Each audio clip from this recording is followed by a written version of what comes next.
Oui, excusez-moi, ça a coupé comme d'habitude. Donc je disais, pour être cette femme heureuse et qui vibre la joie et la confiance, pour être cette femme sacrée, il ne faut pas hésiter à créer, il ne faut pas hésiter à faire plein de choses de vos mains, tout ce qui vous passe par la tête, la cuisine, la peinture, le bricolage. Il y a plein de tips, hein, j'ai plein de petites choses que je vais vous montrer rapidement qui m'ont beaucoup aidé il y a quelques années. Ou à l'époque où j'étais sur Paris, où je faisais beaucoup d'insomnie, où j'étais pas sur mon chemin de vie et au final, malgré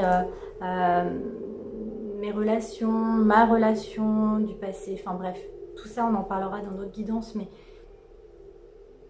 manifestez ce dont vous avez envie, allez visiter, je sais pas, un musée, aller au zoo, pour ceux qui sont pour ou non, avec vos enfants, faites des activités manuelles pour vraiment activer votre chakra sacré. Chakra sacré, c'est vraiment au niveau du ventre, tout ce qui vibre vraiment dans la créativité, la sexualité, pour justement être cette personne sûre d'elle, qui émane quelque chose de vibratoire. Donc, et ça passe par l'ancrage, donc par le chakra racine, pour s'ancrer, être dans l'ici et le maintenant, c'est ce que j'expliquais. Et se promener dans la nature, je le répète, mais ça c'est hyper important.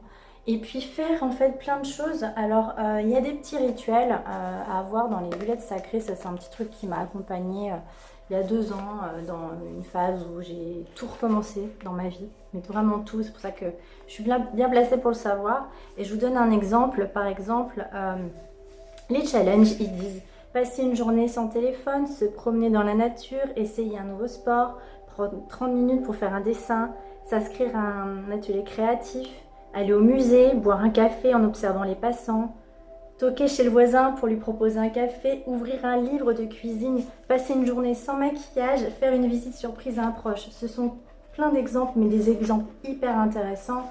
Les pierres de soin, quelles pierres vous correspondent? Le quartz rose, la douceur, la tendresse, l'obsidienne pour atténuer la tristesse, la citrine, la lazuli. Ça, il y a encore plein d'autres tips.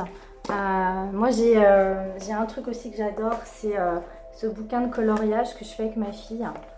C'est exceptionnel. Bon, il y a très longtemps, moi, j'avais fait le...